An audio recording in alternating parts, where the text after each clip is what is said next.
Welcome to Unidonsha Dental Podcast. Our today's guest is Dr. Tithi Pandya, who is running two successful dental clinics in Ahmedabad. In this episode, we will be talking about how to approach a patient and how to build the trust in the clinic, how private practice is different from colleges, and a lot more.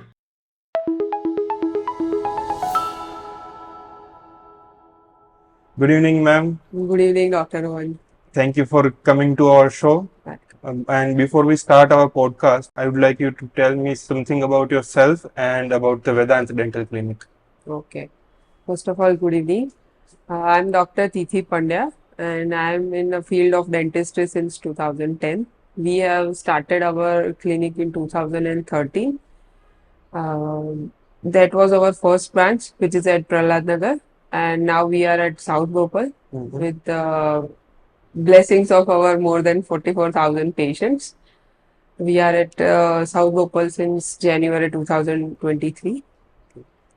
So let's begin with the podcast. And can you tell me something about your story or some personal experience that give you inspiration to pursue dentistry and clinical dental practice?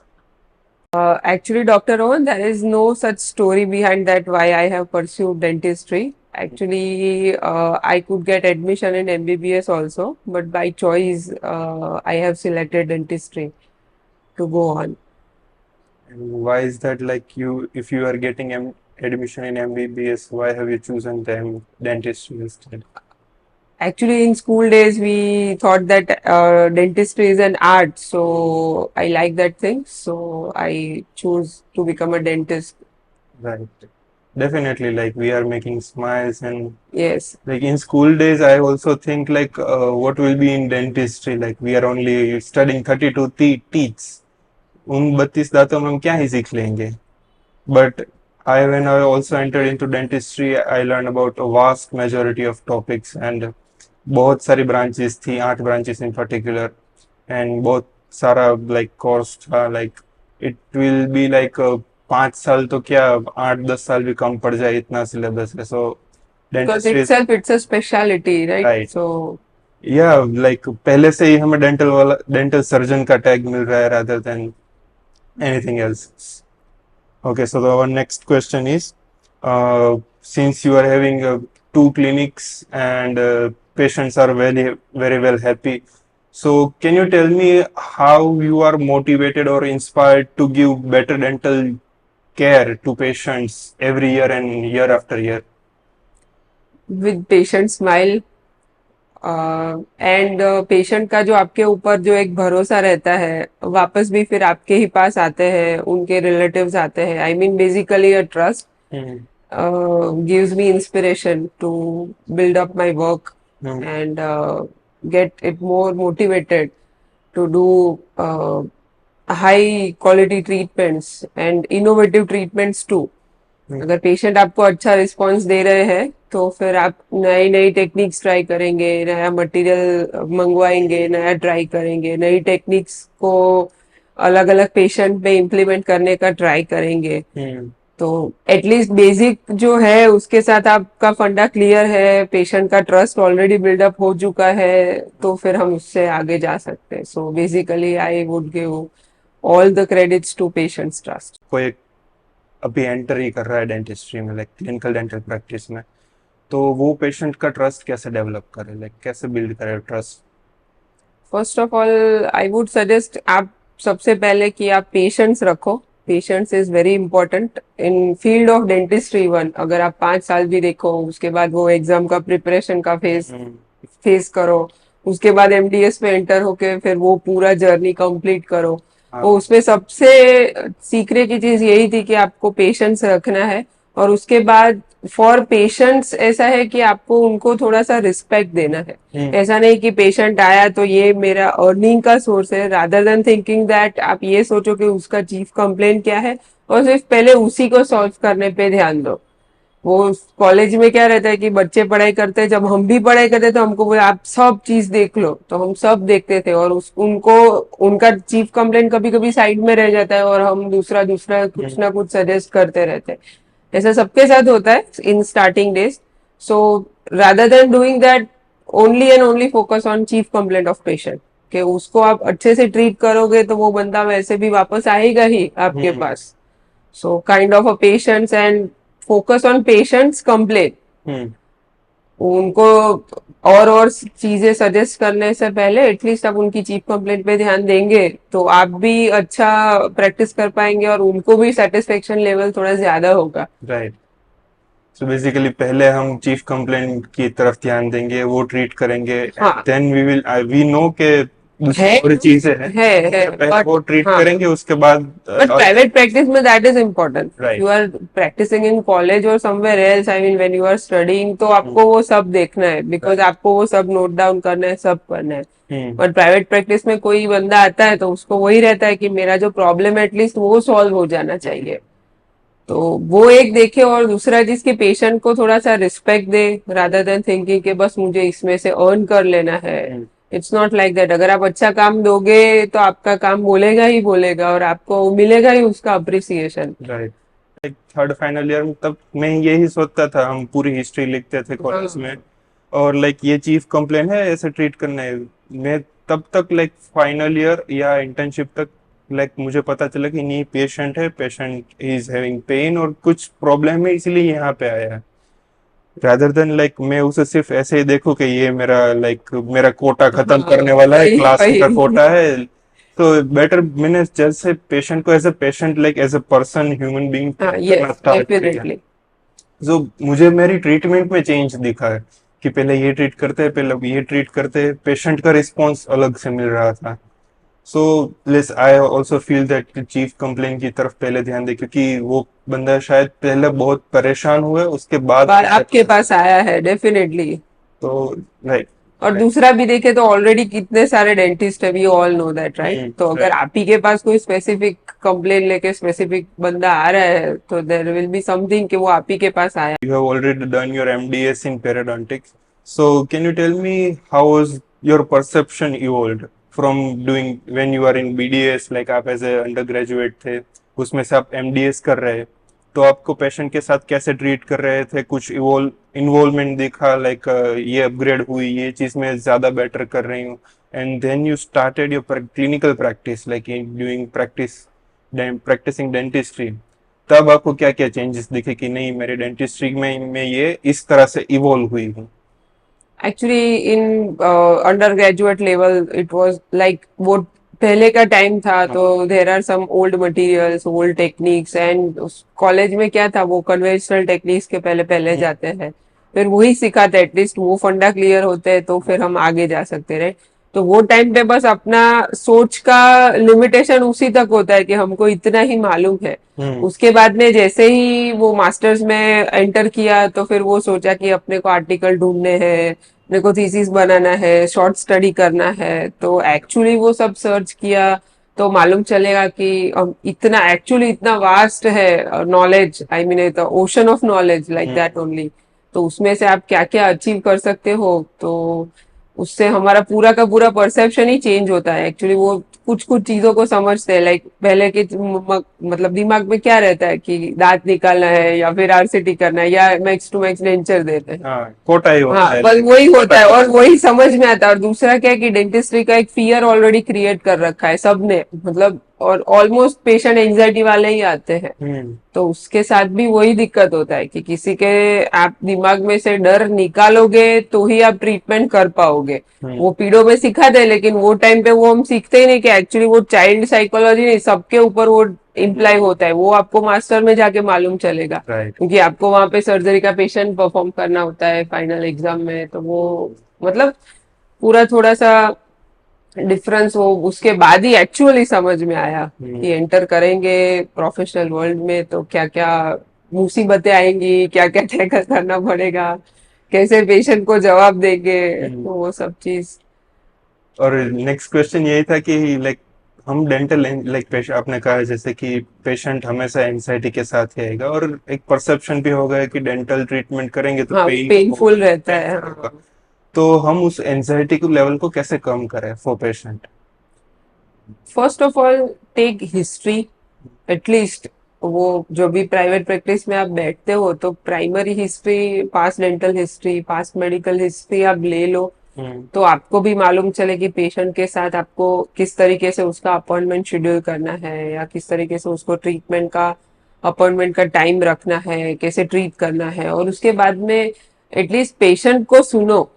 हर बंदा क्या करता है, उनको मालूम चला, हमको तो मालूम ही है एक्चुअली पेशेंट को क्या दिक्कत है, बट हम पेशेंट के साथ बात ही नहीं करेंगे या सुनेंगे ही नहीं उसको, तो उसको सेटिस्फेक्शन नहीं मिलेगा। राइट, काम तो हमको वैसे भी वही करना है और उनको सुन के या उनको समझ के भी वही करना है। बट समटाइम्स क्या रहता है कि अगर आप उनका पूरा बात सुनते हो या उनको पूरा समझ लेते हो तो आपको भी कुछ ऐसे क्लू पॉइंट्स या कुछ ऐसे मिलेंगे पॉइंट्स जिसके आप साथ आप अच्छा ट्रीटमेंट दे पाओगे। और फर्स्ट इज कि आपको उनका ट्रस्ट बिल्डअप करना है, उनके साथ एक अच्छा हेल्दी बॉन्डिंग बनाना है, तो उनके साथ बात करना पड़ेगा। अगर आप बात ही नहीं करोगे तो वो ओल्ड कॉलेज डेज वाला हो जाएगा कि हमको पेशेंट मिला, सब कर दिया और फिर पेशेंट चला गया। वो टाइम पे क्या रहता है कि पेशेंट को हम ऐसा सोचते हैं कि वो कॉलेज के नाम या कोई इंस्टीट्यूशन में पेशेंट आ रहा है, rather than your personal patient. जब भी आप प्राइवेट प्रैक्टिस में एंटर करते हो तो वो आपका खुद का पेशेंट है, आपके खुद के नाम के साथ आया है। तो सबको एक थोड़ा सा एक्सपेक्टेशन भी रहता है कि डॉक्टर एक ऐसा बंदा है कि जो मेरा बात सुनेगा और मुझे समझेगा और उस तरीके से हमको ट्रीटमेंट देगा। एटलीस्ट वो करेंगे तो उनका हमारा आधा काम हो जाएगा। क्योंकि हर एक पेशेंट उतना डरा हुआ नहीं होता। बेसिकली लोग डॉक्टर की नहीं सुनते, गूगल का सुनते हैं, वो रिलेटिव्स का सुन लेते हैं, फ्रेंड्स का सुन लेते हैं। तो उससे जो चीज कामनी नहीं, मतलब जो काम का नहीं है उसको दिमाग में भर के आते हैं। तो उसकी वजह से ही आधा तो एंग्जाइटी क्रिएट कर दिया है। So we are moving to next question. Like कोई एक ऐसी चीज हुई हो या कोई एक ऐसी इवेंट हुई हो that made you feel like yeah this is rewarding as a dentist?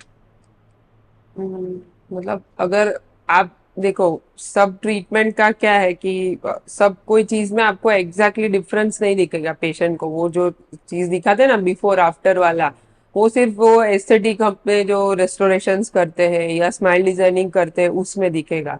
Right, तो उसमें पेशेंट का वो जो सेटिस्फेक्शन लेवल है वो भी ज्यादा रहता है और उनका भी लाइफ चेंजिंग मोमेंट हो जाता है कि कुछ नहीं था और कुछ आ गया which was left for them, ऐसा था। राइट, दूसरा चीज, अगर कोई पेशेंट पेन में आया है और आपने उनका पेन गायब कर दिया, आई मीन उनसे उनको रिलीफ दिलवा दिया, तो वो उनके जो भी काइंड वर्ड्स रहते हैं they are actually like that only. वो एक ऐसा मोमेंट एवरी टाइम रहता है कि हमको भी अच्छा लगता है कि नहीं चलो हम कुछ अच्छा काम कर रहे हैं। Right right. सो पेशेंट की हैप्पीनेस से लाइक हमें हाँ, स्माइल क्रिएशन इज की पॉइंट। लास्टली मैं ये पूछना चाहूंगा कि अगर कोई न्यूली फ्रेश अंडरग्रेड और एमडीएस एंटर हो रहा है the professional field of dentistry, तो वो कैसे आगे बढ़े? लाइक वो अपना क्लिनिक सेटअप कर रहा है तो वो कैसे आगे बढ़े, कैसे अपनी नाम बनाए, पेशेंट्स को ट्रस्ट बिल्ड करे? फर्स्ट ऑफ ऑल कि अगर आप जहाँ पे एक्चुअली जहाँ से बिलोंग करते हो उधर ही आप अपना सेटअप बनाओगे तो वो सबसे अच्छा रहेगा, क्योंकि ऑलरेडी आपका भी एक नोन एरिया रहता है। दूसरा, जो भी पेशेंट्स है वो भी एटलीस्ट आपको 20-40% तक तो आपको जानने पहचानने वाले लोग होंगे कि जिनको मालूम है कि ही और शी इज डूइंग बीडीएस और एमडीएस लाइक दैट। तो एटलीस्ट उतना हो जाता है। तो आप वहीं पे प्रैक्टिस करो तो आप वो लोकालिटी के साथ भी थोड़ा अच्छे से मेल बैठा पाएंगे। वो एक चीज रहता है। और दूसरा चीज कि पेशेंट को एक अर्निंग का जरिया ना समझते हुए हमको उनके साथ अच्छा सर्विस देना है या अच्छा कुछ ट्रीटमेंट देना है, वो सोच के आगे जाएंगे तो ऑन अ लॉन्ग रन आपको भी अच्छा रिवॉर्ड्स मिलता है। आई मीन आपको आपका काम का भी अप्रिसिएशन मिलेगा। और एक्चुअली वो क्या चाहिए, मतलब आपको आपका काम का अप्रिसिएशन मिल रहा है तो अपने आप ही पेशेंट्स आएंगे, जैसे जैसे ट्रस्ट बिल्डअप होता जाएगा। तो वो थोड़ा एक देखने वाली चीज है कि आप पेशेंट के साथ कैसे बिहेव करते हैं, that will be more important in particularly in a private practice. Like आप अगर पेशेंट को ऐसे समझ ले कि ये तो कोई पेशेंट है, पैसा आया है ऐसा करके, हाँ, रादर देन वो सोचते बिना कि लाइक ये पेशेंट है और हम उसे ट्रीट कर रहे हैं, तो हम लाइक ज्यादा पेशेंट अट्रैक्ट कर पाएंगे और इवेंचुअली वो ज्यादा पैसा लेके आएगा। हाँ वही सो पैसे पे फोकस ना करके हम लाइक ज्यादा बेटर पेशेंट, हाँ। प्रैक्टिस क्रिएट कर पाए। और दूसरा चीज कि आप अगर कोई भी मेडिकल फील्ड में हो या डेंटल फील्ड में हो, कहीं पे भी हो, तो आप रादर देन बिजनेसमैन नहीं हो, आप बिजनेसमैन नहीं, आप प्रोफेशनल्स हो, जहाँ पे आप सर्विस फील्ड में हो, वो ही हम कह सकते हैं कि आप सर्विस देने के लिए बैठे हो। तो कभी आपको अपना कुछ छोड़ना पड़े, आपको अपना खुद का मतलब कंफर्ट जोन छोड़ के भी पेशेंट के लिए आना पड़ेगा, पेशेंट के लिए करना पड़ेगा, तब भी आप आगे आ पाओगे। अगर आप ऐसा सोचो, हमारा कोई 9 to 5 जॉब नहीं है, राइट? ऐसा नहीं है कि आप उधर गए काम करके ऐसे निकल लिए अपना व्हीकल का चाबी लेके, हमको सब देखना है। तो वो सब चीज भी मैटर करेगा, उसी के लिए आपको एटलीस्ट इंसान के साथ या फिर कोई मतलब कहने का मतलब कि कोई भी ह्यूमन बीइंग के साथ कैसा बॉन्डिंग बनाना है वो इम्पोर्टेंट रहता है। Right. क्योंकि एक्चुअली अकेला पेशेंट इम्पोर्टेंट नहीं है ना, आपका स्टाफ का भी आपके ऊपर ट्रस्ट होना चाहिए, फिर आपके सराउंडिंग के लोगों का भी आपके ऊपर ट्रस्ट होना चाहिए कि नहीं, मतलब डॉक्टर मैडम है या सर है कोई भी, वो अच्छे हैं, एटलीस्ट वो तो होना चाहिए आपका। हाँ। तो उसके लिए आपको वो सारा ट्रस्ट बिल्डअप करना पड़ेगा। हम्म। इसीलिए पेशेंस तो चाहिए ही चाहिए, बट थोड़ा सा बॉन्डिंग भी सबके साथ इम्पोर्टेंट है अकॉर्डिंग टू मी। और शायद ये स्किल्स एमडीएस में एडमिशन लेने के बाद ज्यादा डेवलप होती है। Yes, definitely. स्टाफ के साथ से बहुत ज्यादा हाँ, इंटरेक्शन होते हैं, 3 साल वहीं पे रहने डेफिनेटली। वाले। और आप अगर कॉन्फ्रेंसेस अटेंड करते हो, उससे आप अलग अलग स्टेट में जा रहे हो, तो वहाँ के एनवायरनमेंट के साथ थोड़े से अडेप्ट होते हो, दूसरी कॉलेजेस के लोगों को मिलते हो, तो आपको मालूम चलता है कि एक्चुअली वो लोग क्या कर रहे हैं और आप क्या कर रहे हो। अभी तो क्या है कि जमाना इंटरनेट का है, तो आपको सब मालूम चल जाएगा, बट स्टिल ऐसा कुछ तो रहेगा कि आप वहां जाके ही सीखेंगे। Right. वो आपको घर बैठे मतलब नेट या और कोई चीज नहीं सिखा पाएगी। तो आप जितना करोगे उतना आएगा, वो तो वही है, आप जितने ज्यादा पेशेंट करोगे उतना आपका स्किल डेवलप होगा, उतना आपका खुद का भी कॉन्फिडेंस डेवलप होगा। तो नेक्स्ट ऐसे आप समझो कि एक ही टाइप का आप 10 पेशेंट कर लिए, फिर 11वां पेशेंट आता है, तो आप आपका खुद का ही कॉन्फिडेंस लेवल बढ़ जाता है उनके साथ बात करने का। आपको मालूम रहता है कि मैं ये करूंगी या ये करूंगा तो ये कॉम्प्लिकेशन हो सकती है। और कभी कभी कोई चीज ऐसी भी होती है कि एक्चुअली बुक भी कहती है कि आप ये कर सकते हो, ये कर सकते हो, बट एवरी केसेस में वो किया नहीं जाता। कहने का मतलब करोगे तो फिर पेशेंट को दिक्कत रहता है। तो वो सब कुछ भी हमें over a period of time ही समझ में आएगा कि हमको एक्चुअली ये सब जो सब लिखा है वो सब नहीं कर सकते। राइट। राइट। ओके, सो लास्टली एक छोटा सा लाइक मिथ बस्टिंग राउंड है। सो एक जनरल मिथ है, लाइक मैं भी जब यूजी कर रहा था, बीडीएस कर रहा था, तो मेरे फ्रेंड्स भी कहते थे जो नॉन मेडिकल फील्ड वाले थे कि स्केलिंग करने से, दांत की सफाई करने से दांत हिल जाते हैं। तो क्या आप वो मिथ सॉल्व करेंगी? एक्चुअली वो पहले के जमाने से चला आ रहा है कि लोग ऐसे बोलते थे कि अपने दांत साफ करवाए, मेरे दांत हिल गए। एक्चुअली जितना दांत का पोर्शन जो अपने ये गम यानी कि मसूड़ा रहता है उसके बाहर रहता है, वो सिर्फ 1/3 यानी कि 1/3 ही है।